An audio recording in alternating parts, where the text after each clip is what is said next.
अभिनंदन है, स्वागत है।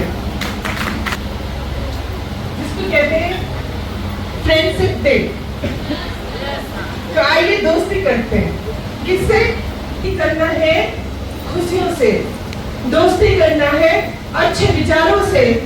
दोस्ती करना है अच्छे लोगों के उन संस्कारों से जो हमें प्रभावित करते हैं, हमें हमेशा आगे बढ़ने के लिए प्रेरित करते हैं। इस क्रम में हम आज जो टॉपिक लेके आए हैं आपके सामने, कोई ऐसी साइलेंट किलर वाली टॉपिक है जिसको एक्चुअली साइलेंट किलर कहा जाता है। और इस बीमारी का नाम है मेंटल डिसऑर्डर। क्या नाम है? Mental disorder. ये वो बीमारी है जिससे लगभग हर व्यक्ति पीड़ित है, चाहे थोड़ा हो या ज्यादा। चिंता करते करते वो कब डिप्रेशन में चला जाता है उसे पता नहीं होता। किसी भी चीज की टेंशन, अच्छा टेंशन होती है कि नहीं? किन किन को टेंशन होती है? अच्छा किसको टेंशन नहीं होती है? वही हाथ उठाइए जिसको टेंशन नहीं होती। और ये कौन है? आपका नाम? कंचन जी। टेंशन नहीं होती। और कोई है जो कह रहे टेंशन नहीं होता? अच्छा इनको भी टेंशन नहीं होती। लेकिन ये सिर्फ कहने की बातें हैं, टेंशन तो होती है। और भले ही इसमें बहुत अच्छी बात कही है, जब व्यक्ति बहुत मुस्कुराता है और खुश रहने की कोशिश करके दुनिया को दिखाता है तो उसके अंदर गमों का सागर भरा रहता है। उसके अंदर बहुत सारी ऐसी दुख भरी कहानी भरी होती है जिससे वो लड़ता रहता है, खुद को अच्छा सोच करके दिखाता है कि मैं हंसता रहा हूँ दुनिया के सामने, अपनों को खुद को प्रस्तुत करूँ तो अच्छे ढंग से करूँ। लेकिन इसकी ये कोशिश काबिले तारीफ है, क्योंकि अगर आप मुस्कुराते हैं, अगर आप हंसते हैं, अगर आप किसी का अच्छा करने की कोशिश भी करते हैं तो आपके ब्रेन के कुछ ऐसे पॉइंट्स हैं, ऐसे जगह है जहां पे वो कुछ हरकत होनी शुरू हो जाती है। वो एक ऐसी प्लेस जहां से कुछ हार्मोनल सिग्नल्स, हार्मोनल सिक्रेशंस शुरू हो जाते हैं जो आपके ब्रेन के अंदर होने वाली बीमारियों को दूर करने की कोशिश करते हैं, लड़ने की कोशिश करते हैं। बात करेंगे अगर हम न्यूरो डिसऑर्डर्स और ब्रेन के साथ संबंधित जितनी भी प्रॉब्लम्स हैं, चाहे वो सिजोफ्रेनिया हो, चाहे वो किसी भी प्रकार का मेंटल स्ट्रोक जो हो जाता है, कभी कभी ब्रेन स्ट्रोक, काफी अमेरिका में हर 5वां व्यक्ति ब्रेन स्ट्रोक से पीड़ित होता है और डेथ भी हो जाती है उनकी। अब जब जानना भी चाहेंगे अमेरिका में इतना ज्यादा केसेस क्यों है? जानना चाहते हैं? क्योंकि उनकी जिंदगी में काम काम काम, सक्सेस सक्सेस सक्सेस, इसकी दौड़ बस होती है। बहुत डिप्रेशन में चले जाते हैं वो इसकी दौड़ में, अपनी जिंदगी जीना भूल जाते हैं इसकी दौड़ में। लेकिन हमारे यहाँ इंटर ग्रुप में हम जो बिजनेस करते हैं, बहुत खुश नसीब है हम कि हम जिस बिजनेस को कर रहे हैं ये बिजनेस ही हेल्थ प्राइमरी लेवल पे रखता है। सही बात है?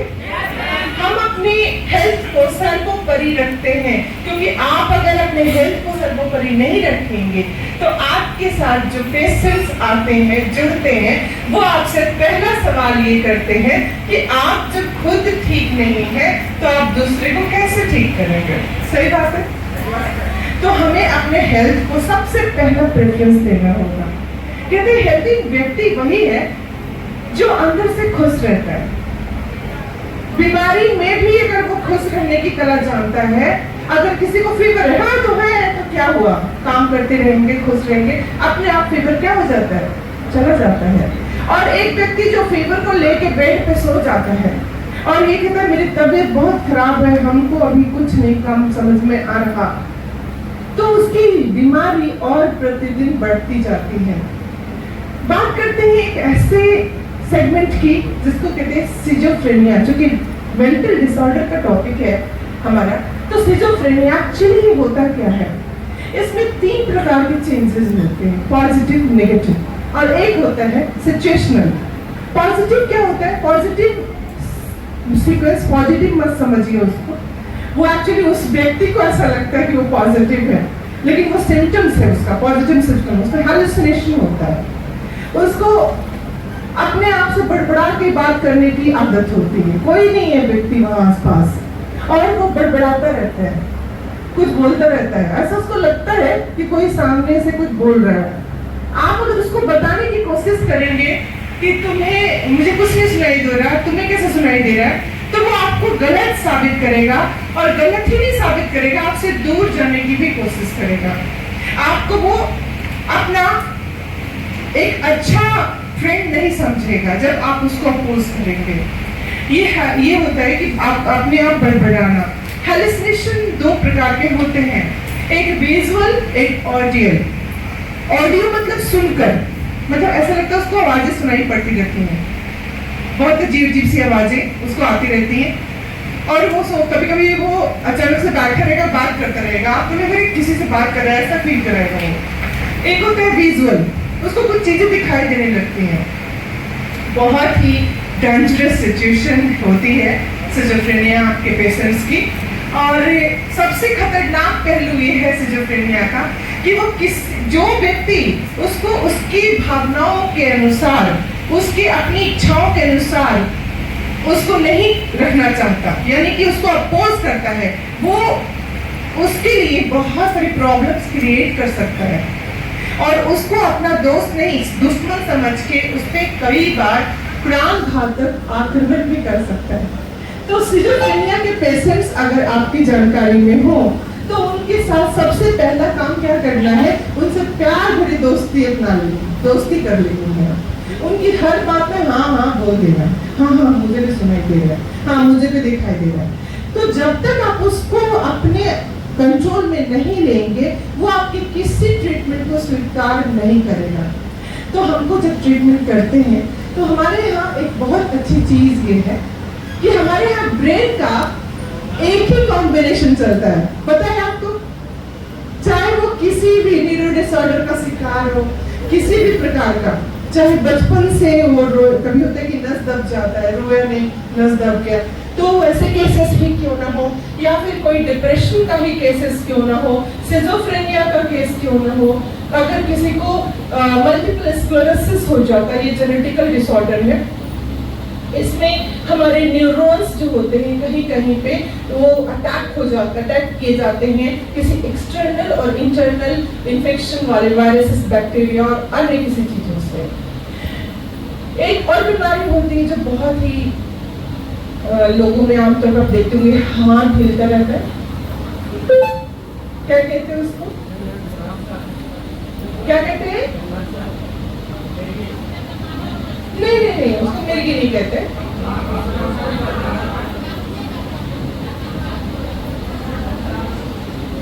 क्या कहते हैं? कोई खड़े होकर बोलिए क्या कहते हैं? कुछ अजीब सी बातें कर रहे हो, मुझे भी समझना है, क्या कहते हैं? मैं मेडिकली पूछ रही हूँ, आप लोग बता क्या रहे हैं? हाथ हिलाना, पार्किंसन डिजीज कहते हैं उसको। वो उसका सिम्टम है जो आप बताना चाह रहे हैं, और इसको मिर्गी नहीं कहते, पार्किंसन डिजीज कहते हैं, ठीक है? पार्किंसन डिजीज में व्यक्ति के जो अंदर जो न्यूरॉन्स होते हैं, मैं एक न्यूरॉन्स का एक पिक बनाती हूँ। आज का टॉपिक जो है हमारा न्यूरो डिसऑर्डर्स।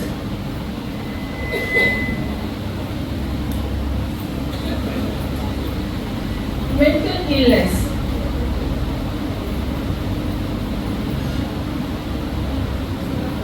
ब्रेन को देखेंगे तो ब्रेन 3 भागों में डिवाइडेड होता है, और ये होता है मीड ब्रेन,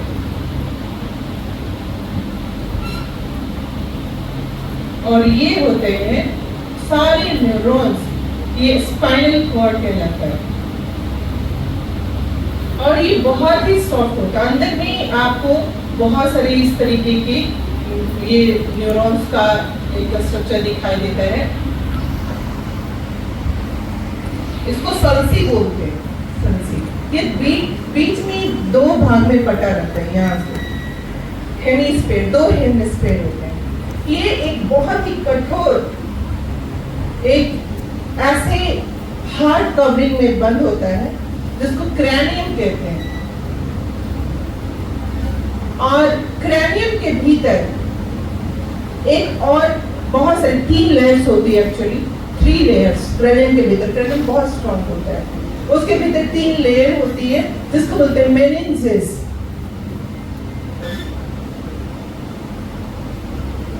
मेनिन्जेस।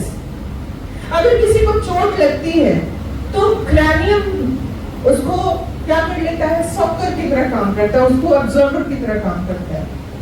लेकिन कई बार ऐसा होता है कि चोट बहुत खतरनाक लगती है, वो स्ट्रॉन्ग चोट होती है, तो ये मेनिन्जेस को भी डैमेज कर देता है। और मेनिन्जेस के अंदर जो न्यूरॉन्स होते हैं उसके अंदर होता है सेरेब्रोस्पाइनल फ्लूइड। में भी कुछ फ्लूइड होता है, उसको क्या कहते हैं, किसको, साइनोवियल फ्लूइड। क्या होता है, साइनोवियल फ्लूइड। और हमारे ब्रेन में क्या होता है, cerebrospinal fluid. Synovial fluid joints के बीच में होता है, जो सब हर जॉइंट्स में होता है, लेकिन घुटने के जॉइंट्स ज्यादा प्रोमिनेंट होते हैं, तो बहुत ज्यादा मात्रा में होता है। लेकिन ब्रेन के अंदर जो ब्रेन न्यूरॉन्स हैं उनके अंदर जो फ्लूइड बहता रहता है उसको बोलते हैं सेरेब्रोस्पाइनल फ्लूइड। आज एक बहुत आश्चर्य वाली बात आपको बताना चाहते हैं। न्यूरॉन्स का जो स्ट्रक्चर होता है, न्यूरॉन्स क्या है, सबसे लॉन्गेस्ट सेल, सबसे लॉन्गेस्ट सेल। पूरे बॉडी में सबसे लंबा सेल अगर कोई है तो उसको क्या कहते हैं, न्यूरॉन्स और नर्व सेल। क्या कहते हैं, न्यूरॉन्स और नर्व सेल, जो 2 भागों में बटा होता है, साइटोन बॉडी और एक्सोन बॉडी। साइटोन बॉडी और axon body. Cyton body cell body, main cell body हो गया।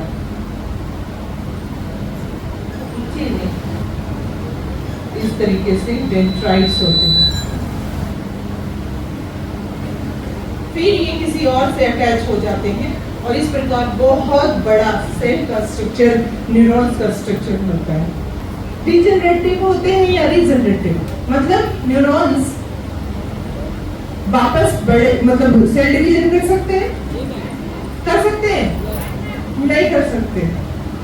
न्यूरॉन्स सेल डिवीजन नहीं कर सकते क्योंकि उसमें सेंट्रोमियर नहीं होता, सेंट्रोसोम नहीं होता, ठीक है, उसमें सेंट्रोसोम नहीं होता, एब्सेंट होता है। यानी कि आप कई बार लोग कहते हैं कि जब बच्चा माँ की पेट में 8वें महीने में हो तो माँ को कोई भी काम नहीं करना चाहिए, बाहर का कुछ भी नहीं, घर में रहना चाहिए, अच्छी पुस्तकें पढ़नी चाहिए, अच्छी चीजें देखनी चाहिए, अच्छा खाना खाना चाहिए, पौष्टिक आहार लेना चाहिए और हमेशा अच्छी अच्छी चीजों को ही सुनना चाहिए। बोलने में भी अगर वो अच्छी चीजों को बोले तभी ही, मतलब वो अपना जबान खोले तो अच्छे के लिए, सुने कान से कुछ सुने तो अच्छा, देखे तो अच्छा, खाए तो अच्छा, हर चीज उसके अकॉर्डिंगली शुभ एकदम अच्छा हो, संस्कारों से मतलब सहित हो, ऐसा कहते हैं। कितने लोगों को पता है 8वें महीने में, पता है 8वें महीने का बच्चा अगर जन्म ले तो जल्दी बचता नहीं, पता है क्यों? क्योंकि उस वक्त ही उसके ब्रेन का बहुत सारा, जो मैक्सिमम 99% ब्रेन का पूरा न्यूरॉन्स जो होता है डेवलप हो जाता है। बहुत ही कम कुछ ऐसे चीजें होती है जो 9th मंथ में पूरी होती हैं। जब बच्चा शरीर से बाहर आता है तो ब्रेन का लगभग पूरा न्यूरॉन्स डेवलप हो चुका होता है 100% के अकॉर्डिंगली, 99 पॉइंट समथिंग ऐसा। जो 1.1% होता है वो सिर्फ इंटरेक्शन से सीखने का बस एक माध्यम होता है, नथिंग एल्स। यानी कि ब्रेन का पूरा विकास तो हमारे अंदर हो, क्योंकि बाहर में कोई भी अब सेल डिवीजन होने वाला है ही है। आप देखते होंगे बच्चों को सर जो उसका होता है थोड़ा भारी होता है, लटक जाता है इधर उधर, ऐसा होता है? लचीला होता है नहीं, इसका हेड का साइज बड़ा होता है ना पहले से।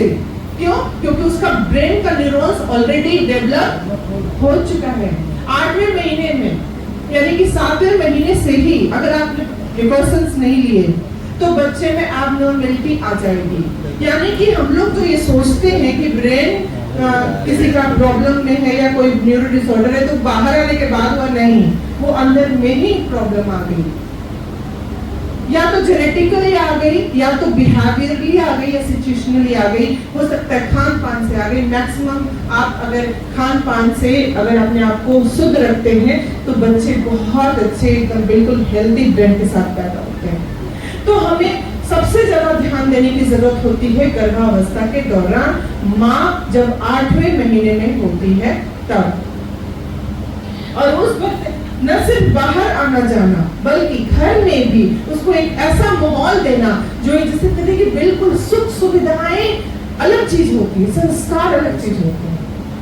तो आपको वैसे संस्कार वाले माहौल में रखना है जहाँ पे कुछ भी बुरा उसके साथ न हो सके, बुरा न वो सुन सके, बुरा न वो देख सके, बुरा न वो खा सके।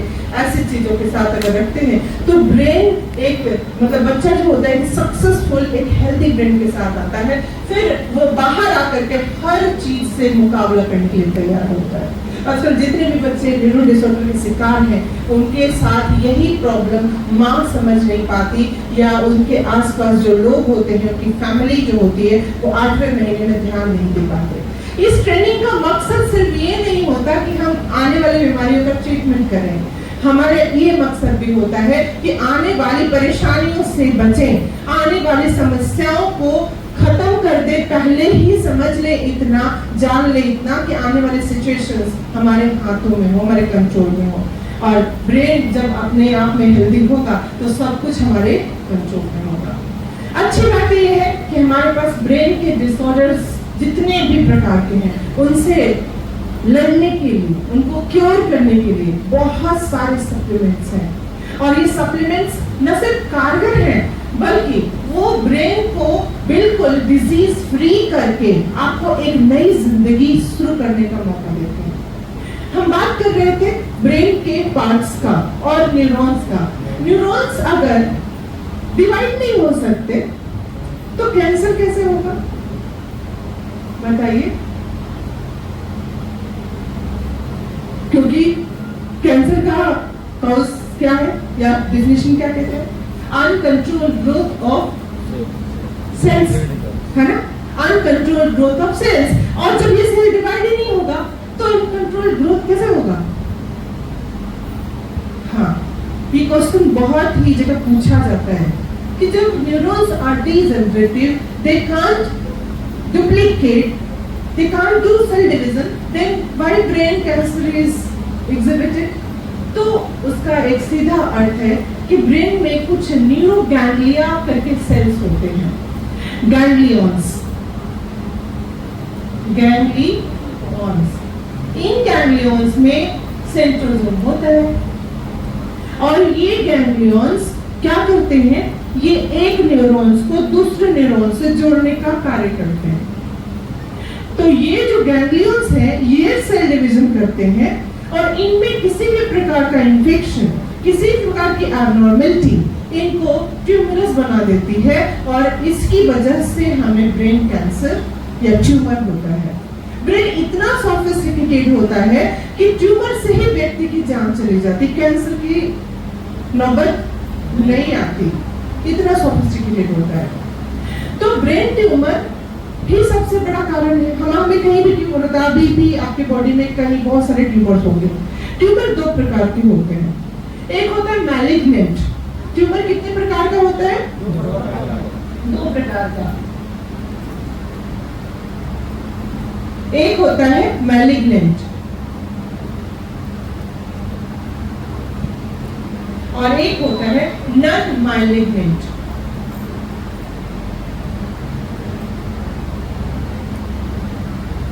मैलिग्नेंट ट्यूमर मतलब कैंसर वाला ट्यूमर, और नॉन मैलिग्नेंट ट्यूमर मतलब नॉन कैंसरस ट्यूमर। तो बॉडी में बहुत सारे नॉन मैलिग्नेंट ट्यूमर होते हैं already, but they are waiting for a signal. वो वेट करते रहते एक सिग्नल के लिए। जैसे ही वो सिग्नल उनको मिलता है, उनका भी ग्रोथ अनकंट्रोल्ड हो जाता है, और वो किसी भी क्षण, किसी भी वक्त नॉन मैलिग्नेंट से मैलिग्नेंट में कन्वर्ट हो सकते हैं।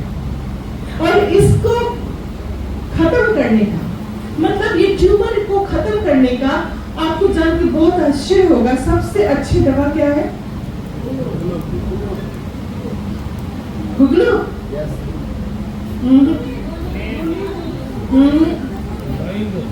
बिल्कुल भी नहीं। जो मेरे चेहरे पे झलक रही है, खुशी, happiness, real happiness. Real happiness किसी भी कैंसर को खत्म कर सकता है, किसी भी ट्यूमर को खत्म कर सकता है। और ये मैं ऐसे ही नहीं कह रही हूँ, ये पूरे रिसर्चेस साबित कर चुके हैं, जहाँ पे सभी कैंसरस पेशेंट्स अपनी हिम्मत तोड़ के, मतलब बिल्कुल कहते हैं ना कि उम्मीद खत्म हो जाती है उनकी, वहाँ पे वो एक ऐसे आश्रम में चले जाते हैं जहाँ पे उनको कैंसर से लड़ना सिखाया जाता है। और कैंसर से लड़ने का सिर्फ और सिर्फ एक मात्र तरीका है हैप्पीनेस, रियल हैप्पीनेस। और रियल हैप्पीनेस के कारण अगर आप किसी भी बीमारी को ठीक करना चाहें तो आप अपने ब्रेन की शक्ति से कर सकते हैं, चाहे कैंसर कहीं भी हो। ये बहुत ही खास है। और वो हैप्पीनेस कहां से आएगी बताइए? हम ब्रेन की बात कर रहे हैं, हम इधर उधर भटक नहीं रहे। कहां से आएगी? एक्टिविटीज से। यस, एक्टिविटीज, अच्छी अच्छी एक्टिविटीज। आपकी जिंदगी में अगर आप सिर्फ और सिर्फ एक ही पॉइंट पे फोकस्ड हैं, पैसा कमाना, पैसा कमाना, पैसा कमाना, लेकिन पैसे को किसी भी प्रकार से आप यूटिलाइज नहीं कर रहे, तो आप निश्चित तौर पर बीमार हो जाएंगे। यानी कि पैसा एक जगह स्थिर रहता नहीं, उसकी लक्ष्मी का ये है, वो रहती नहीं है। उसको आपको इन्वेस्ट करना होगा, उसके साथ आपको कुछ मल्टीपल एक्सपेरिमेंट्स करने होंगे, खुद अपने आप को जीवन का जीने का मौका देना होगा। और हमारा इंफ्रा ग्रुप इसमें बहुत ही ट्रेंड है, वेल ट्रेंड। हम हमेशा एग्जर्साइज करते रहते हैं। एग्जर्साइज समझते हैं? कहीं भी टीम को यहाँ ले जाना, वहाँ ले जाना, घुमाना फिराना। इसके लिए हमारी कंपनी बहुत सारे रिवॉर्ड सिस्टम को भी रखती है। और ये रिवॉर्ड सिस्टम सबसे पहले तो हमारे पूरे का पूरा कंपनी का जो मोटो है, health, wealth and time freedom, ये तीन चीजें आपको आप सभी जगह से अलग करती हैं, सभी कैरियर से अलग करती हैं, क्योंकि तीन चीजें हर कैरियर में पॉसिबल।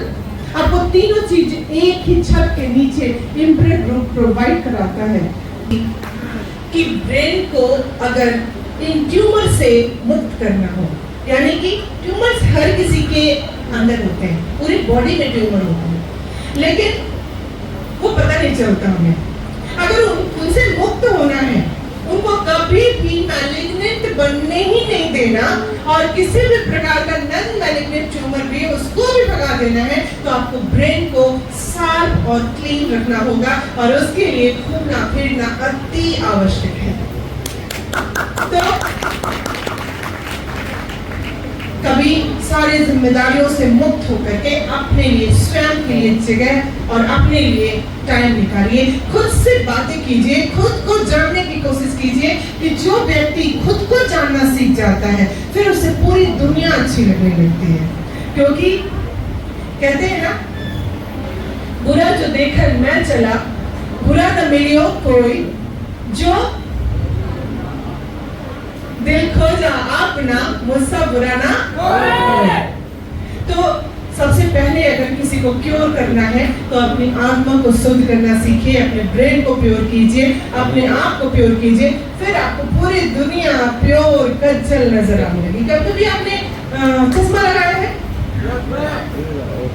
तो चश्मा जब लगाते हैं तो बाहर सबको धुंधला धुंधला दिखाई देता है, ऐसा कभी कभी होता है। तो क्या करते हैं? चश्मा निकालते हैं और उसको ऐसे भाप देते हैं और क्लीन करते हैं, या फिर कुछ हमारे पास लिक्विड होता है उससे साफ करते हैं। तो फिर सब कुछ अच्छा दिखने लगता है। तो हमें अपने अंतरात्मा को भी ऐसे क्लीन करना है, और अगर ऐसा क्लीन करते हैं तो हमारे साथ सब कुछ अपने आप अच्छा ही होता है। और अगर कुछ बुरा होता भी है तो कहीं ना कहीं कुछ अच्छा होने के लिए ही होता है। तो सब कुछ उन पे छोड़ दीजिए। आप जिनको भी मानते हैं, आपके जो भी अल्लाह है, ईश्वर है, आपके गुरु हैं, सब उन पे छोड़ दीजिए और बस एक ही चीज करते रहिए, मुस्कुराकर अपने सारे कर्मों को अंजाम देते रहिए। आपको कभी किसी प्रकार की अनहैप्पीनेस नहीं फेस करनी पड़ेगी। तो ब्रेन के ट्रीटमेंट में मुस्कुराना, हैप्पीनेस लाना, घूमना फिरना ये बेहद जरूरी होता है। और सबसे ज्यादा जरूरी होता है अच्छे दोस्तों का साथ। दोस्ती से सब, इससे बड़ा जो मेडिसिन है वो कभी हो ही नहीं सकता। सच्ची दोस्ती सबसे बड़ी मेडिसिन होती है। और जिस बीमारी की बात हम कर रहे हैं आज, जिस सेगमेंट की बात कर रहे हैं, जिस डिसऑर्डर की बात कर रहे हैं, मेंटल डिसऑर्डर, इसमें तो दोस्त से बड़ा कोई भी डॉक्टर नहीं हो सकता, कोई दवा नहीं हो सकती। और इत्तेफाक से फ्रेंडशिप डे भी पास ही में है। तो सबसे पहले अपने सच्चे दोस्त को तलाशिए। हो सकता है कि वो आपके अंदर ही हो। कई बार हम दोस्ती तलाशते रहते हैं, कई बार हम इस दोस्ती में धोखे खाते हैं। बहुत सारे लोगों की चीजें हमारे सामने धोखे के रूप में आती है, हम डिप्रेशन में चले जाते हैं। Don't go under depression. कहते हैं स्मॉल पीस, और मैं जब जब कहूं कि मुस्कुराओ, आपको कुछ नहीं करना है, बस मुस्कुराना है। मुस्कुराओ। अगर आज कहीं से हार गए हो, किसी को उस जीत की तुमसे ज्यादा जरूरत थी शायद। मुस्कुराओ। अगर कुछ खो गया है, जिसके नसीब का था उसको मिल गया है शायद। मुस्कुराओ। अगर दिल टूट गया है, किसी का जोड़ने के लिए किसी का तोड़ना पड़ता होगा शायद। और रह जाए अगर दिल में फिर भी दर्द कहीं, तो बांट कर मुस्कुराओ। और है अगर दिल में खुशी ज्यादा, तो सेम प्रोसेस दोहराओ। मुस्कुराओ। जब बार बार ये सोचकर हताश हो जाते हो कि इससे अच्छा ये हो जाता, इससे अच्छा वो हो जाता, तब ये सोचकर मुस्कुराओ कि इससे बुरा हो जाता तो क्या हो जाता। मुस्कुराओ। अगर सर पे है छत, बदन पर कपड़ा और है थाली में खाना, और है अगर जरूरत से ज्यादा तो बांट कर घर आना। मुस्कुराओ जब पूछे कोई कि जिंदगी जीने का है क्या सलीका, मुस्कुराओ ये कहकर कि हमने जिंदगी से मुस्कुराना ही सीखा। मुस्कुराओ। मुस्कुराओ even if you have to walk miles and miles, because it's okay if your glass is half empty, you can always fill it with smiles. मुस्कुराओ। टेंशन लेने का नहीं, टेंशन लेने का नहीं, टेंशन देने का भी नहीं है भाई। लेकिन आप टेंशन मत लीजिए, कभी मत लीजिए। अगर कोई टेंशन दे तो उसको रिफ्लेक्ट करना सीखिए। आप अपने आप को टेंशन फ्री कीजिए। Be a mirror, be a reflector, reflector बनना सीखिए। अगर आपके पास खुशी आती है तो उसको भी रिफ्लेक्ट कीजिए। सारे लोग, अगर आप मुस्कुराते हैं तो उसको भी रिफ्लेक्ट कीजिए। आप सारे लोगों के चेहरे पर मुस्कान देखेंगे। खुशी आएगी तो उसको भी रिफ्लेक्ट कीजिए। सारे लोग आपको हंसते हुए दिखेंगे, मुस्कुराते हुए दिखेंगे। लेकिन कोई टेंशन दे तो उसको भी रिफ्लेक्ट कर दीजिए, उसी को रिफ्लेक्ट कर दीजिए। तो कभी भी टेंशन मत लीजिए, क्योंकि टेंशन लेने से आज तक कोई भी समस्या सॉल्व नहीं हुआ है। आज हम Parkinson disease, second hand disease, ये भी न्यूरोडिसऑर्डर है। ये एक्चुअली क्या होता है, इसके कई कारण हैं, जिसमें बहुत ही खास कारण है, ये एक जेनेटिक डिसऑर्डर है पार्किंसन डिजीज। ये हमारे न्यूरॉन्स के जो फंक्शनल सिचुएशंस होते हैं उसको बाधित करती है। यानी कि वो न्यूरॉन्स के अंदर कुछ ऐसे पार्ट आ जाते हैं जो अनवांटेड होते हैं, और वो न्यूरॉन्स के स्ट्रक्चर को क्या करते हैं, अल्टर करते हैं। इसकी वजह से पार्किंसन नाम का एक बीमारी हो जाता है। पार्किंसन डिजीज में न्यूरॉन सेल्स जो होते हैं क्लियर क्लीन एक दिखेगा जो नॉर्मल व्यक्ति होगा, और उसमें जिसमें एब्नॉर्मलिटी आएगी उसके पास आपको येलोइश धब्बे दिखेंगे, ऐसे इस प्रकार के।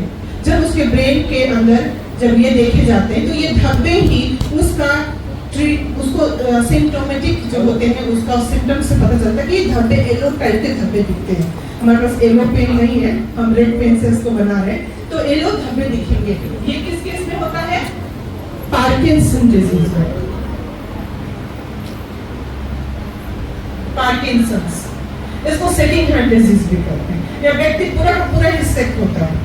और इस बीमारी में यूं तो ऐसा नहीं होता कि बहुत अचानक से मृत्यु हो जाती है, क्रोनिक डिजीज है ये, लेकिन धीरे धीरे व्यक्ति हर चीज अपनी मतलब loss of hearing, loss of इंटरवेंस, बहुत धीरे धीरे वो सब कुछ खोने लगता है।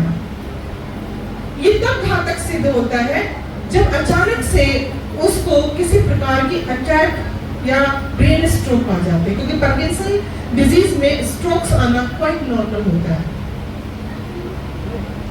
इसके बारे में भी हम जानेंगे कि कैसे इसका ट्रीटमेंट होता है। ट्रीटमेंट जो है वो लास्ट आपका ये है। एक और बहुत ही खतरनाक बीमारी है, उसको कहते हैं, अभी हमने पहला जो देखा सिजोफ्रेनिया, सीजो बोलते हैं लेकिन स्कीजो ऐसा इसका लिखा था, सिजोफ्रेनिया, सिजोफ्रेनिया। दूसरा हमने कहा पार्किंसन, तीसरा जो है अल्जाइमर, चौथा है एपिलेप्सी, स्ट्रोक।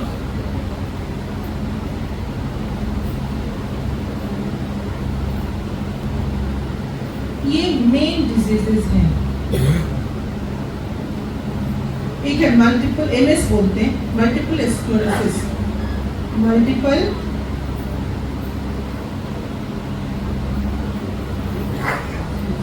सिजोफ्रेनिया में हम लोग अब एकदम सीरियसली इसको देखेंगे एक एक करके। सिजोफ्रेनिया में व्यक्ति अपने आप हालुसिनेशन फेज में चला जाता है, कुछ भी उसको दिखाई दे सकता है, कुछ भी सुनाई दे सकता है। वो अनफ्रेंड करता है उन लोगों को जो उसको अपोज करते हैं, और उनकी दोस्ती स्वीकार करता है जो उसको सपोर्ट करते हैं। तो हमको उसके ट्रीटमेंट में उसको क्या करना है? सपोर्ट करना है, उसकी हर भावनाओं का सम्मान करना है, उसको उसकी हाँ में लाना है, और तभी हम उसका ट्रीटमेंट कर सकते हैं। ट्रीटमेंट सब एक ही है, आप चाहे कोई भी न्यूरो डिसऑर्डर उठा लें, ट्रीटमेंट सिर्फ एक ही है हमारे यहाँ। और ये हमारी सबसे अच्छी खासियत है कि हमको कौन सी बीमारी में कौन सी दवा नहीं सोचनी पड़ती, हमें सिर्फ सिस्टम को देखना होता है, और हम सिस्टम वाइज ट्रीटमेंट करते हैं, क्योंकि हम सेलुलर लेवल पर ट्रीटमेंट करते हैं, और ये सारे न्यूरॉन्स से संबंधित हैं। तो न्यूरॉन सेल्स का जो ट्रीटमेंट होगा वो एक ही होगा।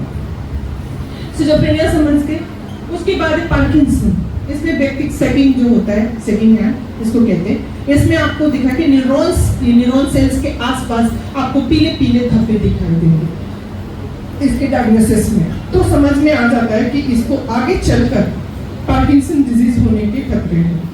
कई बार वो आफ्टर 40-50 ऐसे डिस्प्ले होता है, कई बार वो अर्ली स्टेज में डिस्प्ले हो जाता है। तो कुछ भी नहीं कर सकते, सिचुएशंस ही सब कुछ करता है। यानी कि अगर किसी को जेनेटिकली कोई बीमारी भी है तो उसको भी वो क्योर कर सकता है अगर वो पहले से सतर्क हो तब। अगर वो अपने फूड हैबिट को, अपने इन्वायरमेंटल चीजों को चेंज कर दे, अपने आसपास के वातावरण को एक ऐसे वातावरण में चला जाए जहाँ सिर्फ हैप्पीनेस और अच्छे लोगों का साथ हो, तो कोई भी बीमारी आपकी खत्म हो सकती है। क्योंकि ब्रेन एक अपने आप में सुपर नेचुरल डॉक्टर है। ब्रेन के अंदर इतने हार्मोन्स होते हैं, जिसकी बहुत बार हमने ट्रेनिंग सेशन अटेंड की, उसमें देखा इतने अच्छे हैप्पी हार्मोन्स होते हैं कि वो खुद को क्योर ही नहीं कर सकते, बल्कि कहीं भी दर्द होता है उसको भी बिल्कुल परमानेंटली उस दर्द को खत्म करने की ताकत रखते हैं। ऐसे हैप्पी हार्मोन्स होते हैं। तो आप खुद ब खुद एक डॉक्टर हैं, लेकिन डॉक्टर अगर खुद बीमार हो जाएगा तो वो डॉक्टरी कर पाएगा नहीं। तो आपको ब्रेन को अच्छा होना होगा, हेल्दी होना होगा, तभी आप किसी भी बीमारी से लड़ सकते हैं। पार्किंसन डिजीज एक ऐसा स्टेज है जिसमें व्यक्ति का न्यूरल जो कनेक्टिविटी है वो डैमेज होने लगती है, और डैमेज होने लगती है क्योंकि जो धब्बे होते हैं, पीले पीले धब्बे, जो कि कुछ ऐसे abnormalities पैदा करते हैं जो उनके स्ट्रक्चर, उनके फंक्शन में बाधक होते हैं। उसको सही से सिग्नलिंग करने नहीं देते, और इस कारण से अगर हमको ये सामान उठाना है तो हमारा कॉन्फिडेंस लूज होता है और हमारा ब्रेन डिसाइड नहीं कर पाता कि हमको कैसे कब उठाना है, तो हमारा हाथ क्या होता है, हिलने लगता है, और वो ऐसे दिखेगा, नॉर्मल दिखेगा। लेकिन यही कंडीशन धीरे धीरे बढ़ती चली जाती है और व्यक्ति कभी हादसे का भी शिकार हो सकता है। That is Parkinson. अल्जाइमर क्या होता है? अल्जाइमर में ब्रेन सिकुड़ता चला जाता है, यानी ब्रेन जो है, हेल्दी ब्रेन, वो करीब करीब 13 से 50 हमारी बॉडी वेट का 2% या 1% होता है, डिपेंड करता है आप कितने ब्रिलियंट हैं। यानी कि ब्रेन का साइज अगर बड़ा है तो आपके अंदर न्यूरॉन्स बहुत ज्यादा है और आपकी इंटेलिजेंस सेक्टर हाई है। अगर कम है तो छोटा दिमाग, तो छोटा दिमाग सचमुच में ही छोटा होता है। तो आपको ब्रेन का साइज यानी कि ब्रेन के अंदर न्यूरॉन्स की संख्या डिसाइड करती है आपके इंटेलिजेंस को। तो ये अल्जाइमर डिजीज में जो ब्रेन का साइज होता है वो धीरे धीरे सिकुड़ने लगता है, और सिकुड़ना ही इसकी सबसे बड़ी खासियत होती है जो अल्जाइमर डिजीज को क्या करती है, डायग्नोज करती है। और जब ब्रेन सिकुड़ने लगता है तो खतरा क्या होता है, वो व्यक्ति धीरे धीरे चीजों को भूलना शुरू कर देता है, क्योंकि सेल्स डैमेज होने लगे, न्यूरॉन्स डैमेज होने लगे, सूखने लगे, सिकुड़ने लगे, तो उसकी क्षमता घटती चली जाती है, उसकी हियरिंग कैपेसिटी घटती चली जाती है, उसकी याददाश्त घटती चली जाती है, वो हर छोटी छोटी बात को भूलने लगता है। हर छोटी छोटी बातों को भूलते भूलते स्थिति इतनी नाजुक हो जाती है कि वो अपने सगे संबंधियों को भूलने लगता है, यानी कि वो अपने घर में जिसके साथ रहता है उसको भूलना शुरू कर देता है। और यही नहीं, जब न्यूरॉन सिकुड़ने लगते हैं तो सिग्नलिंग इतनी खराब हो जाती है कि व्यक्ति नॉर्मल एक्टिविटीज को भी क्या करने लगता है, अब्स्ट्रैक्ट करने लगता है, यानी कि हार्ट का धड़कना, दिल का धड़कना, आपके अंदर सिचुएशनल जितने चेंजेस होते हैं, हार्मोनल जितने चेंजेस होते हैं, अल्मेटिक करनाल में भोजन का पाचन क्रिया, सब कुछ बाधित हो जाता है और व्यक्ति के ऐसे स्टेज पे पहुंच जाता है जहां उसकी मृत्यु निश्चित होती है। ये होता है अल्जाइमर। चौथा, एपिलेप्सी। एपिलेप्सी किसी भी फेज में हो सकता है। अल्जाइमर के लक्षण ज्यादातर ओल्ड एज में दिखते हैं। पार्किंसन भी आफ्टर 40-50 ही दिखता है। सिजोफ्रेनिया किसी भी स्टेज में हो सकता है। एपिलेप्सी किसी भी स्टेज में हो सकती है। एपिलेप्सी का सबसे मेन कारण होता है ब्रेन नसों का दबना। कहीं भी अगर दबता है, चाहे वो कंडीशन कुछ भी हो, तो अक्सर क्या होता है कि जब हम गर्भावस्था के दौरान बच्चों को ध्यान नहीं देते, बच्चों के मतलब जब प्रेग्नेंट लेडी होती है अपने बच्चों के मतलब प्रेगनेंसी के दौरान नहीं ध्यान देती, तो एपिलेप्सी के चांसेस मैक्सिमम हो जाते हैं। कई बार शादी करने से मिर्गी का दौरा ठीक हो जाता है। क्यों पता है? इसके पीछे रीजन क्या है जानते हैं आप लोग? शादी के बाद ठीक हो जाता है, ऐसे कई केसेस देखे गए हैं। शादी के बाद अचानक से उसकी मिर्गी आना या एपिलेप्सी का जो दौरा वो ठीक हो जाता है, ऐसे कई केसेस ऑब्जर्व किए गए। इसमें होता क्या है कि जो नस दबा रहता है, अचानक से उसकी ब्रेन में कुछ एक्टिविटीज होती है, कुछ हार्मोन्स इंसिडेंट होते हैं। अगर कोई अच्छी फैमिली उसको मिल जाती है जो उसको खुश रखते हैं, तो उसकी वो मिर्गी के दौरे का जो ये है वो ठीक हो जाता है।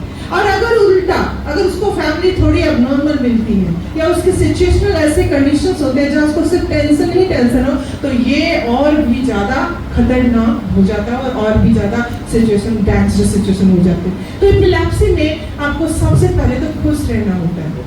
बहुत ब्रेन की किसी भी बीमारी में आपको खुश रहना है।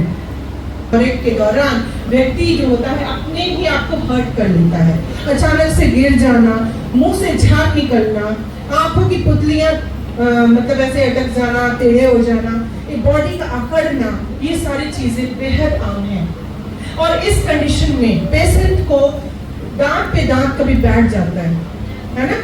कुछ लोग तो जूता भी सुखाते हैं, उसको होश आ जाए, है ना? ऐसा करते हैं। तो ये सारी चीजें हमारे लिए सबसे अच्छी बात बताऊं, आज तक जितने भी एपिलेप्सी के पेशेंट आए वो सभी के सभी क्योर हुए हैं। हमें यहाँ पे कोई भी एक भी एक्सेप्शन नहीं रहा है। तो हमारे पास एक बहुत ही ऑसम मैजिकल ट्रीटमेंट है जिसके कारण हम एपिलेप्सी जैसे कंडीशन को हमेशा हमेशा के लिए दूर कर सकते हैं। पांचवा जो है स्ट्रोक। स्ट्रोक के बारे में मैंने बताया, अमेरिका में हर 5वां व्यक्ति जो होता है स्ट्रोक से पीड़ित है और अचानक से उसकी डेथ हो जाती है। स्ट्रोक जो होते हैं वो भी इस्केमिक होता है, हम गई और ब्लड रिसना शुरू हो गया, क्लॉटिंग आ गई, अब वहाँ पे आवागमन ब्लड का बंद हो गया, क्लॉट आ गया बीच में, तो बाकी सेल्स को डैमेज जो होगा उसको अच्छी नुकसान झेलना पड़ेगा।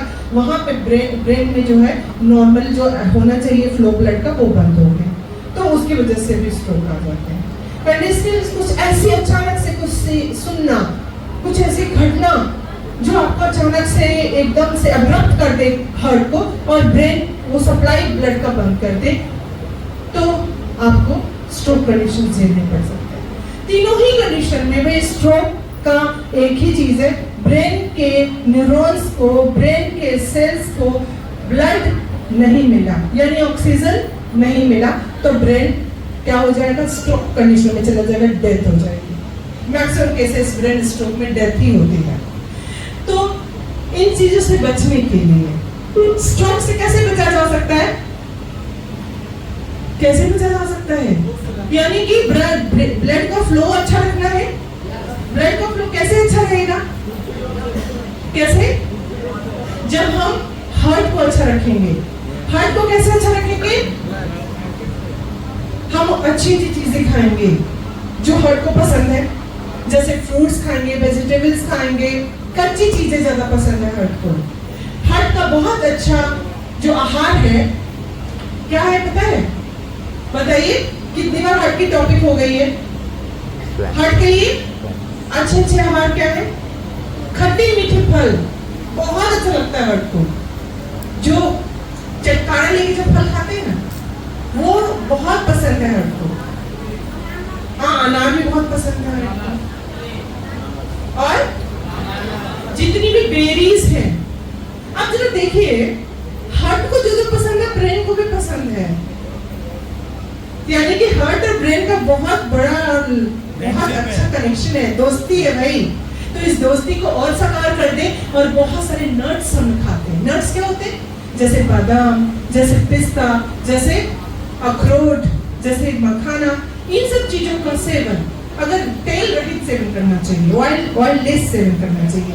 मखाना ऐसे भी भूज के खा लीजिए, बस कढ़ाई में ऐसे डाल के भूज लेंगे, कोई घी नहीं डालना, तेल नहीं डालना, क्योंकि दोनों को ही तेल और घी ज्यादा पसंद नहीं है। नेचुरल ऑयल जो है वही पसंद है, बाहर से आप जो तेल देते हैं वो पसंद नहीं है। बादाम के अंदर ऑलरेडी तेल है ना, जितने भी ड्राई फ्रूट्स हैं उसमें सब में तेल ऑलरेडी ऑयल है, तो वो ऑयल ही को कंज्यूम करता है, एक्स्ट्रा ऑयल उसको नहीं चाहिए। तो जितने भी ब्रेन और हार्ट दोनों की कंडीशन में दोनों की जो है साझेदारी बनी रहे, इसीलिए हमको हार्ट का भी ख्याल रखना है और ब्रेन का भी ख्याल रखना है। अच्छा, आप ऐसा सोचिए, आप अपने दोस्त के साथ, बहुत जिगरी दोस्त के साथ किसी के घर गए और वो आपका जिगरी दोस्त है, लेकिन आपके दोस्त का जिगरी दोस्त नहीं है, और इत्तेफाक से उसने आपको वो चीजें दी जो आपको पसंद है, लेकिन आपके दोस्त को पसंद नहीं है। यही नहीं, उसने वो सारी चीजें की जो आपको पसंद है, और वो सारी चीजें आपके दोस्त को नहीं पसंद पड़ा, तो आपको कैसा लगेगा, आपको बुरा लगेगा, आपको लगेगा क्यों मैं अपने अच्छे दोस्त को यहाँ लेके आ गया, मुझे नहीं लाना चाहिए था। आपको भी दुख होगा, आपको भी हर्ट होगा। यानी कि ब्रेन अगर दुखी है तो हार्ट भी दुखी होगा, और हार्ट अगर दुखी है तो ब्रेन भी दुखी होगा। तो हमें सबसे पहले ब्रेन और हार्ट को स्वस्थ रखने के लिए, क्योंकि ये दोनों रुके तो आपकी जिंदगी रुक जाएगी। हार्ट का अचानक से अरेस्ट हो जाना, कार्डियक अरेस्ट कहते हैं, है ना, कार्डियक अरेस्ट हो गया, यानी कि हार्ट जो है वो उसके सारे वो लब डब जो हो रहा था, ब्लड का फ्लो इसके आर्टरीज वेन्स में जाना, उसके फोर चैम्बर्स में मूव करना, अचानक से अरेस्ट हो गया, मतलब रुक गए। That is cardiac arrest situation, व्यक्ति डेथ कर जाएगा। उसी प्रकार स्ट्रोक भी ऐसे सिचुएशन, ब्रेन को ब्लड सप्लाई खत्म हो जैसे हमें क्या करना होता है, हार्ट को खुश कैसे रखते हैं। आपको दिल दुखी है, बहुत दुखी है, कैसे दुख होता है, इमोशनली अगर हमें कुछ डिप्रेशन में चले जाते हैं, तो डिप्रेशन न सिर्फ आपके ब्रेन को ही तकलीफ पहुंचाता, बल्कि वो आपके दोस्त के दोस्त यानी कि ब्रेन के दोस्त हार्ट को भी तकलीफ पहुंचाता है। तो कुल मिलाकर के इन सभी बीमारियों में हमने एक चीज देखी कि अगर हम हैप्पी रहें, अगर हम अच्छे विचारों के साथ रहें, अच्छी सोच के साथ रहें, अच्छी जगह घूमें फिरें, अच्छे से अपने आप को ख्याल रखें, आहार को शुद्ध रखें और अपने मन को भी शुद्ध रखें, तो इन सारी बीमारियों से लड़ा जा सकता है। और जीत तब और भी पक्की हो जाती है जब हमारे मैजिकल सप्लीमेंट्स हमारी जिंदगी में आ जाते हैं। लास्ट, MS यानी कि मल्टीपल स्क्लेरोसिस होता क्या है? एबनॉर्मल, ऐसे तो ब्रेन में बहुत ऐसा देखते हूँ ब्रेन का ये में, लेकिन एबनॉर्मली वो ज्यादा ट्विस्ट दिखते हैं उसमें, स्क्लेरोसिस के कारण ज्यादा ट्विस्ट होते हैं। एबनॉर्मल सल्सी, और ये जो होता है उसका सल्सी बोलते हैं, ऐसे ऊपर नीचे जो तो सल्सी बोलते हैं, तो एबनॉर्मल उसमें ट्विस्ट दिखते हैं, जिसके कारण कई कारण है वैसे तो, लेकिन मल्टीपल स्क्लेरोसिस जेनेटिकली ज्यादा ये होता है, प्रोमिनेंटली ये ज्यादा ये होता है, लेकिन मल्टीपल स्क्लेरोसिस से तुरंत मृत्यु भी नहीं होती है, क्रोनिक होता है। अब बात करते हैं हमारे सप्लीमेंट्स की, हमारे मैजिकल सप्लीमेंट्स की। चाहे अभी तो ब्रेन न्यूरो डिसऑर्डर की बात करेंगे तो बहुत लंबा चौड़ा लिस्ट है, लेकिन ये मेन डिजीजेज है जो आपको हम अभी बता रहे हैं, समझा रहे हैं, कुल मिला करके सार एक ही है, आपको खुश रहना है और सामने वाले को भी खुश रहने देना है, टेंशन न लेना है ना लेना है, और खुश रहिए। सिचुएशन आए तो उससे डट के मुकाबला कीजिए, खुशी से मुकाबला कीजिए, अच्छे सच्चे दोस्त बनाइए, फिर चाहे वो विचार हो या फिर आपकी पुस्तकें हो या आप स्वयं हो या फिर कोई व्यक्तिगत आदमी हो या आपके सखा संबंधी हो, तो आपको सच्चे दोस्त बनाने हैं, हैप्पी रहना है। और अब बात करेंगे ट्रीटमेंट की। लास्ट सेशन में ट्रीटमेंट कैसे करें? ट्रीटमेंट करने के लिए हम लोग सबसे पहले जो कहते हैं हमारे 10 पॉइंट्स, यानी सुबह उठना, कुछ भी उटपटांग चीजें नहीं करना, चाय वाय नहीं पीना, उसकी जगह पे गर्म पानी चाय की तरह फूक फूक करके पीना।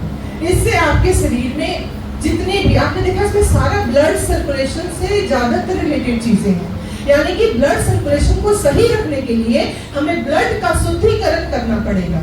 ट्यूमर का डेवलपमेंट भी ब्लड के अंदर गंदगी होने के कारण ही आते हैं या किसी प्रकार की इन्फेक्शन के कारण ही आते हैं। तो सबसे पहले ब्लड को हम शुद्ध रखेंगे जब हम हॉट वाटर में, यानी गर्म पानी में, यानी तातल पानी में क्या डालेंगे?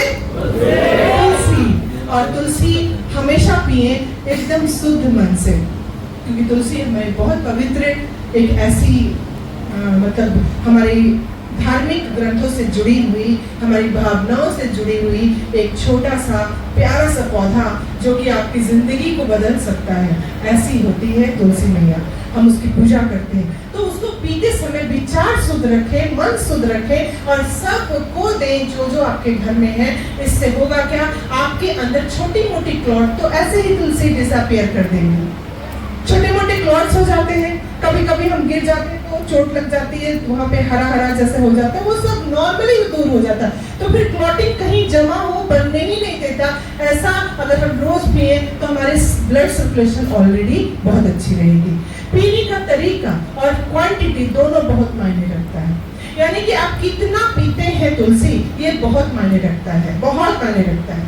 वो डोजेस हम फिक्स करते हैं एज के अनुसार। बच्चा है तो 2 बूंद, बहुत छोटा है 1 ही बूंद काफी है, उससे बड़ा है 3 बूंद, 5 बूंद, 10 बूंद मैक्सिमम। लेकिन अगर बहुत एडल्ट है तो उसको 3 टाइम 10-10 बूंद करके दे सकते हैं। एक बार में 10 बूंद बहुत है, काफी है। और सिमिलरली आपकी बॉडी की साइज, छोटा बच्चा है 1 कप में काम चल जाएगा, और छोटा 1 चम्मच में काम चल जाएगा। आपकी बॉडी बड़ी है तो फिर आपको 2 गिलास लगेंगे, 2 गिलास लगेंगे। तो उसको पीने में कोताही मत बरतिए। जितना बड़ा कमरा उतने बड़ी सफाई के लिए पानी की जरूरत होती है, वैसे ही जितना बड़ा शरीर उतना ज्यादा पानी की जरूरत होती है। तो धीरे धीरे बैठ के अच्छे अच्छे गाने सुनिए, सुबह सुबह भक्ति गीत सुनिए, और जो भी आपको अच्छा लगे, जो आपको खुश रखे, उस तरह के गानों को सुनिए और धीरे धीरे तुलसी पीजिए। और यकीन मानिए आपकी आधी बीमारी यहीं पे छू मंतर होती चली जाएगी। डेली पिएंगे तो सारी जिंदगी की जो कसर गंदगी है वो सब खत्म हो जाएगी।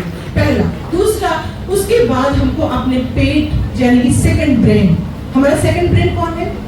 स्टमक। सेकंड ब्रेन कहा जाता है इसको, इसलिए क्योंकि ये अगर खराब है तो आपके ब्रेन को टेंशन हो जाएगी। अगर ये खराब है तो आपको हेडेक भी हो जाता है, होता है ना, गैस चढ़ जाता है कहाँ, माथे पे, और माइग्रेन जैसा पेन शुरू हो जाता है।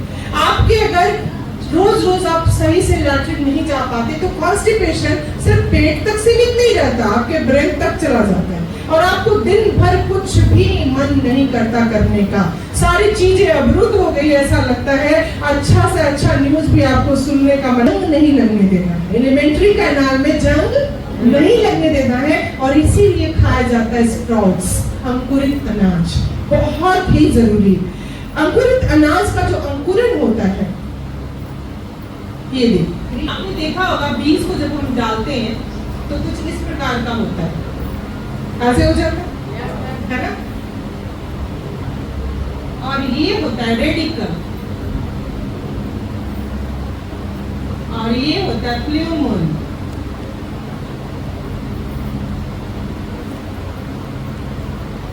इससे जड़ होता है पैदा और इससे तना। अगर हम मिट्टी में बो दें तो ऐसे प्रकार का दिखता है ना, लेकिन जब अंकुरित करते हैं तो कैसा, मान लीजिए चना है तो ये इस प्रकार का होता है, मूंग है छोटा सा, इस प्रकार का अंकुरित होता है, ये रेडिकल, ये जड़ है। और अगर इसको थोड़ा और छोड़ देंगे, मिट्टी दे देंगे तो इसी में से क्या निकल जाएगा, छोटा छोटा पत्ती निकल जाएगा। यानी कि एक बीज के अंदर की शक्ति अतुलनीय है, वो एक बड़े वृक्ष को जन्म दे सकता है, इतनी सारी शक्ति उस बीज के अंदर निहित होती है। अगर उसको हम स्प्राउट्स के रूप में बनाते हैं तो उसके अंदर जो स्प्राउट निकलता है, रेडिकल निकलता है, उसमें इतने सारे प्लांट हार्मोन्स हैं कि आपके अंदर की सारी बीमारियों के जड़ को खत्म कर दें।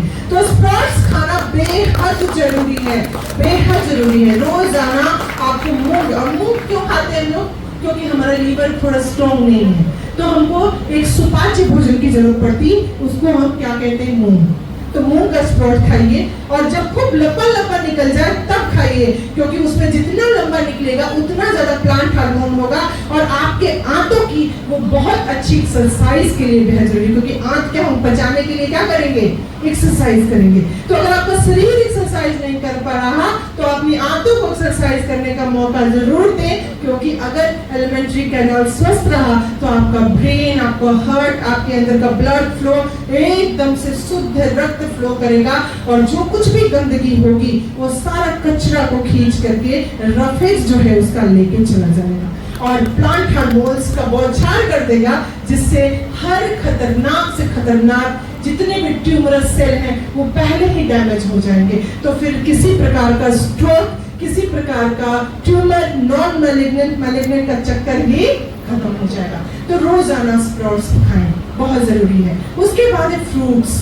अभी आपने देखा, चाहे किडनी की बात कर ले, चाहे ब्रेन की बात कर ले, चाहे हार्ट की बात कर ले, चाहे लीवर की बात कर ले, भाई फ्रूट्स ही उसको पसंद है, नट्स ही उसको पसंद है, यानी प्राकृतिक रूप से जो चीजें उसको मिल रही है बस वही पसंद है, वो पकी हुई चीजों को पसंद नहीं करता, वो तो सिर्फ आपकी जीवा पसंद करती है। तो आपको क्या करना है, जो जीवा पसंद करे उसको थोड़ा कम कर देना है, और जो एक्चुअली हमारा हार्ट, हमारा ब्रेन पसंद कर रहा है उसको ज्यादा कर देना। तो फ्रूट्स, वेजिटेबल्स, सलाद के रूप में आप उसको रोजाना कंज्यूम करें। अपने वजन से आप उसका ज्यादा कंपैरिजन कर सकते हैं, लेकिन वजन जितना है उसका 10 गुना ग्राम है, उससे ज्यादा खाइए तो आपको मेडिसिन की तरह काम करेगा। यानी कि अगर किसी का वजन है 60 kg तो 60 गुना 10, 600 ग्राम उसको खाना चाहिए। अगर वो रोजाना 600 ग्राम खाता है तो अति उत्तम, लेकिन अगर वो 750 ग्राम में 1 kg खाता है तो सर्वोत्तम।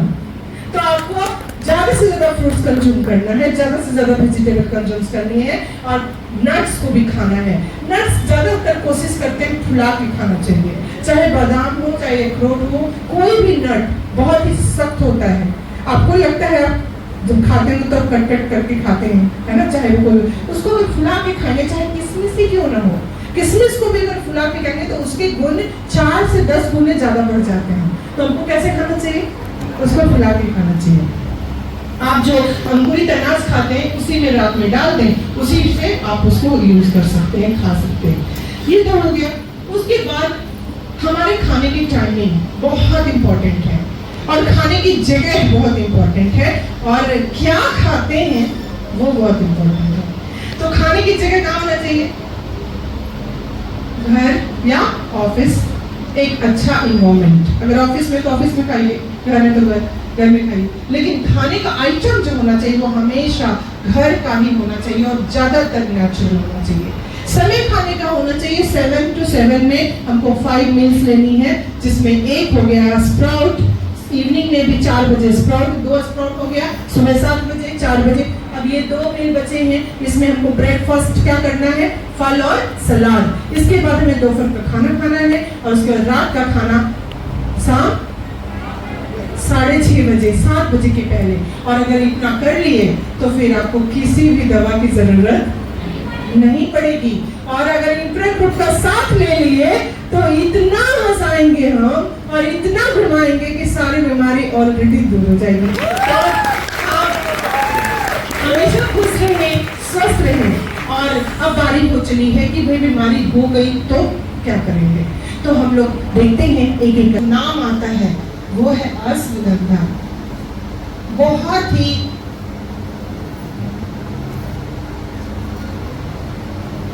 कारगर अश्वगंधा।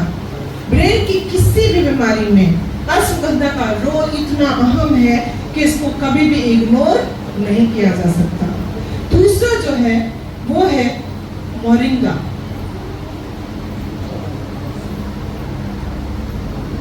तीसरा जो है उसका नाम है फ्लैक्स।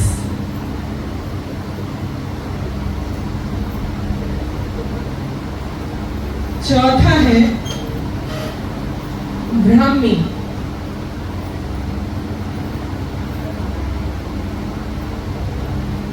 पांचवा है गुगलू। छठा है कलौंजी। सातवां है कैल्शियम न्यूकल डीएस। आप सोच रहे होंगे कि इसमें कुछ चीज छूट गई। हाँ, और तुलसी, एलोवेरा, भाई वो तो सबसे ज्यादा जरूरी है। और उसको हम कब लेते हैं, किसी भी बीमारी के ट्रीटमेंट के पहले 3 महीने में हम लीवर ट्रीटमेंट के दौरान लेते हैं। और वो है एलोवेरा जेल। दूसरा है नोनी जूस। तीसरा है लीवो प्लस। चौथा है आपको यहाँ पे सीवियरिटी की बेसिस पे गिलोई और नीम को भी लेना पड़ता है।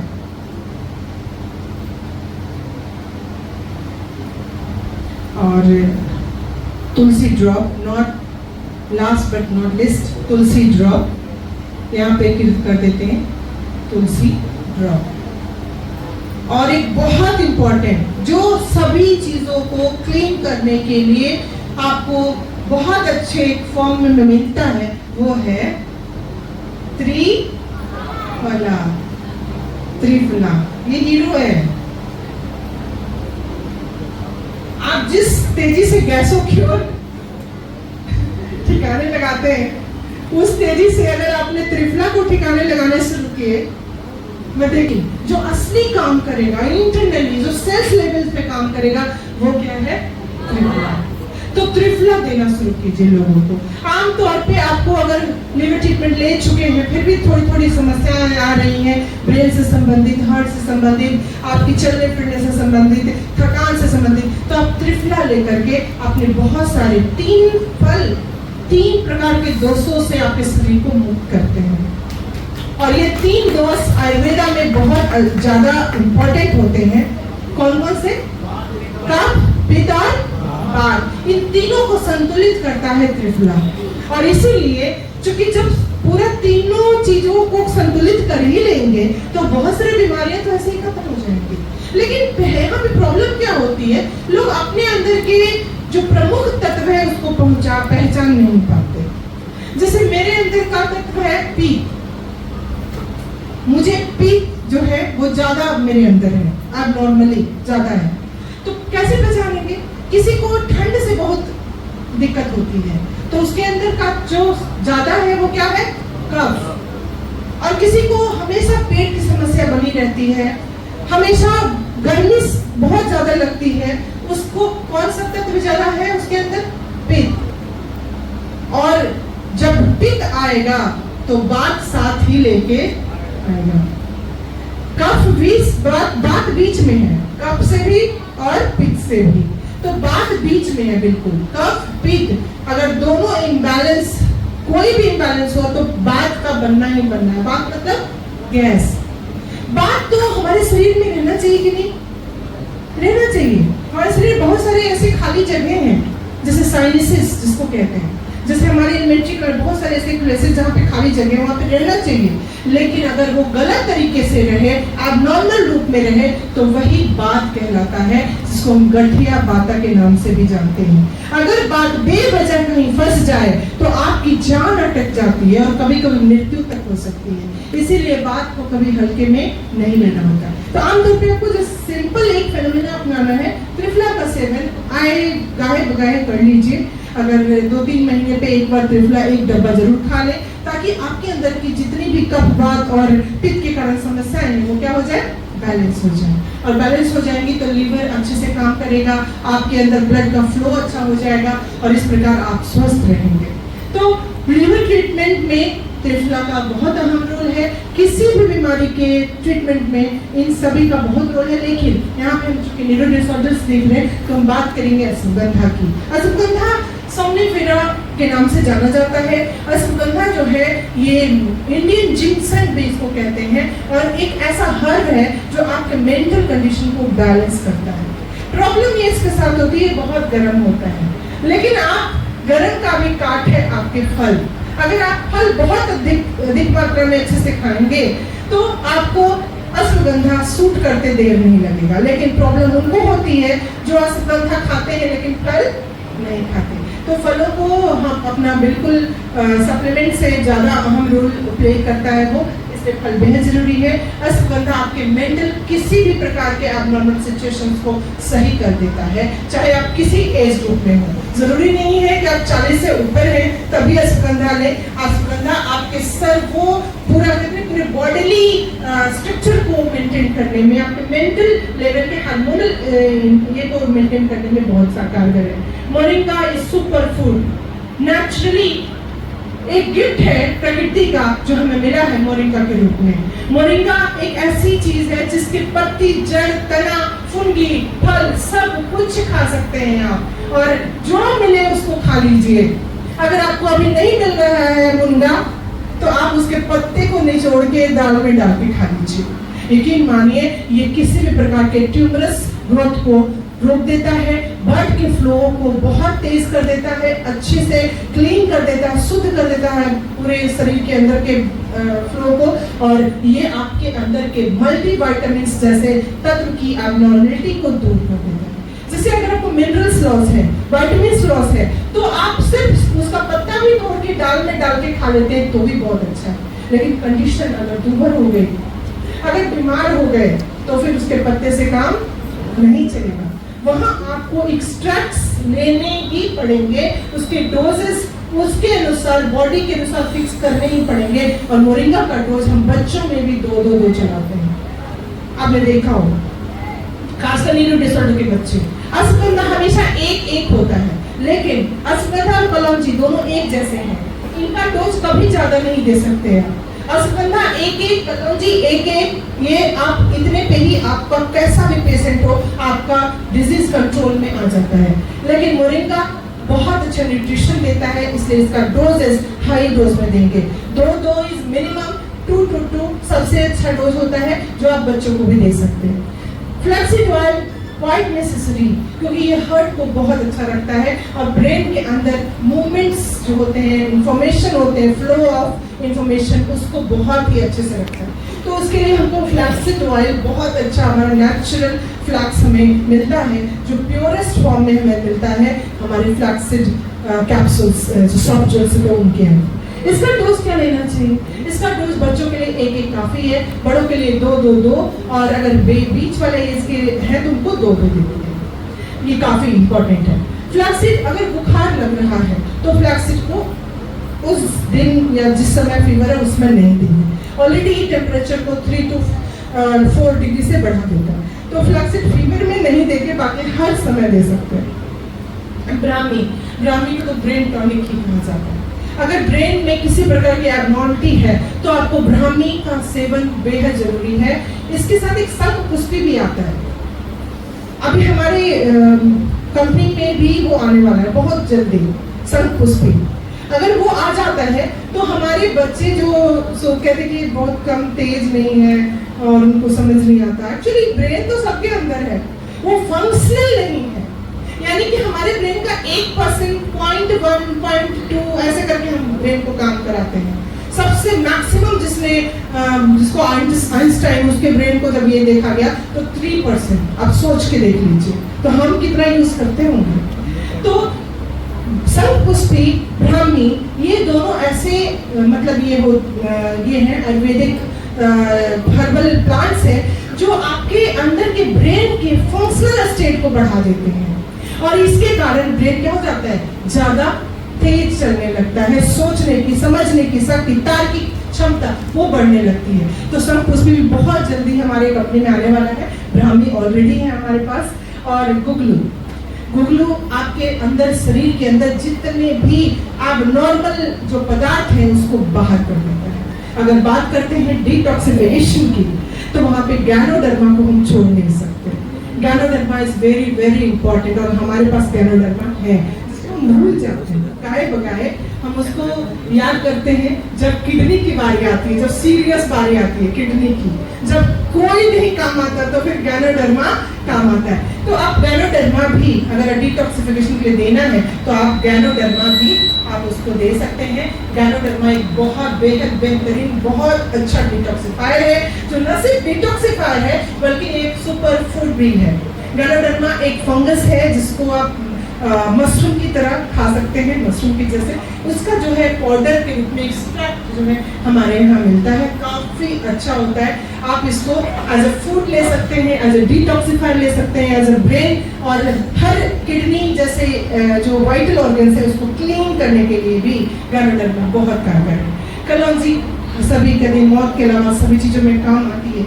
न्यूक्लियोडेज that is calcium with vitamin D3, calcium with vitamin D3। Vitamin D3 की कमी के कारण ब्रेन सोचना समझना सब कुछ बंद कर देता है। यानी हम अगर अपनी पलकें भी उठाते हैं तो उसके लिए भी क्या चाहिए, कैल्शियम चाहिए। अगर हम एक छोटा सा मूवमेंट अपने सपने में भी करते हैं तो भी हमको कैल्शियम चाहिए। अब सोचिए कि जब हमको एक पलक उठाने के लिए कैल्शियम चाहिए तो दिन भर जो हम इतना काम करते हैं, दिन भर जो सोचते हैं, दिन भर जो कुछ भी करते हैं तो हमें कितना ज्यादा कैल्शियम की जरूरत है। यहाँ बैठा हर शख्स कैल्शियम से डिफिशिएंट है और विटामिन D3 से डिफिशिएंट है। तो किसको खाना चाहिए न्यूक्लियोडेज? हर किसी को। और यही नहीं, सुपर डुपर डिफिशियंसी है भाई तो 2-2 के डोज में खाना चाहिए। अभी फिलहाल जो कैल्शियम बहुत दिनों से नहीं खाए हैं वो 2-2 के डोज में कैल्शियम ले लीजिए, फिर ये नींद भी नहीं आएगी और ये थकान भी महसूस नहीं होगी। ब्राह्मी का डोज बच्चों को भी 2-2 दे सकते हैं। क्या गुगलू ये डिपेंड करता है कंडीशन कितनी नॉर्मल एबनॉर्मल है। अगर हम बात करें हम इसको थायराइड के मेन मेडिसिन के रूप में जानते हैं, है ना? क्यों जानते हैं पता है? क्योंकि हार्मोनल चेंजेस को बैलेंस को सही करता है और दोनों ही केस में हाइपोथायराइडिक हो या हाइपरथायराइडिक हो, थायराइड पूरे शरीर के ग्रोथ को एबनॉर्मलिटी से बचाता है। इसीलिए हमको थायराइड के केस में गुगलू को मेन रखते हैं और गुगलू का डोज जो फिक्स करते हैं बच्चों के अनुसार। तो अगर छोटा बच्चा है, बहुत छोटा है, 1-1 देंगे, उससे थोड़ा बच्चा 2-2 देंगे। अगर हम लोग एडल्ट हैं तो 2-2 दे सकते हैं। 17 साल से ऊपर डोज आपको 2-2 दे सकते हैं, कोई दिक्कत नहीं है। और अगर महिला बहुत ज्यादा मोटी होती है या पुरुष ज्यादा मोटे हैं तो फ्लैक्स और गुगलू दोनों का डोज 3-2-3 कर सकते हैं। ट्यूबरस केसेस में भी कैंसरस सेल्स, कैंसर मतलब बिल्कुल डिटेक्टेड हो गया कि कैंसर है, उस केस में भी 3-2-3 के डोजेज चलते हैं। और अगर बॉडी स्वेल कर रही है तो कर्क्यूमिन का देना अति आवश्यक है। यानी कि कर्क्यूमिन आपको ब्रेन के लिए बहुत ही जबरदस्त, वो उसको मैं वर्ड नहीं कर सकते, मैं सॉरी भूल गई, उसको सबसे पहले लिखूंगी मैं। कर्क्यूमिन ब्रेन का एक ऐसा टॉनिक है जो ब्रेन सेल्स को किसी भी प्रकार के वायरल, बैक्टीरियल या किसी प्रकार के एब्नॉर्मलिटी से, इन्फेक्शन से बचाता ही नहीं है, बल्कि ब्रेन को साफ करने में बहुत ज्यादा कारगर है। तो कर्क्यूमिन यूं ही गर्म पानी में एक कैप्सूल घोल के भी आप सुबह सुबह पी लेते हैं तो आप पूरे दिन एनर्जेटिक बने रहते हैं। और सबसे बड़ी बात, आपके सेल्स के अंदर जितनी भी ऑक्सीजन की सप्लाई जाएगी थ्रू ब्लड, वो एकदम बिल्कुल प्योर होके जाएगी। और आपके सेल्स जब जवान रहेंगे तो आप भी जवान रहेंगे। और निश्चित तौर पे मैं हमेशा कहती हूँ कि अगर आपको जवान रहना है तो नोनी जूस, कर्क्यूमिन और कलौंजी, इन तीनों को लगातार लेना शुरू करें। तुलसी ड्रॉप तो लेते ही हैं तो आपकी उम्र 10 साल से 20 साल पीछे चली जाएगी। मतलब अगर आप 50 के हैं तो आप कैसे दिखने लगेंगे? 40 के जैसे आपकी स्किन की मोबिलिटी जो होगी, पूरे बॉडी की मोबिलिटी 40 के जैसे हो जाएगी, 30 के जैसे हो जाएगी। अगर आपने सब कुछ आहार को भी सही रखा और ये सारे तीनों का कॉम्बिनेशन लिया, निश्चित तौर पे मैं लिखित दे सकती हूँ। और मुझे अपने सप्लीमेंट, ARL के सप्लीमेंट के मैजिक पे अपने से भी ज्यादा भरोसा है। तो इसी के साथ मैं इसको खत्म करना चाहूंगी टॉपिक को। कैसा लगा?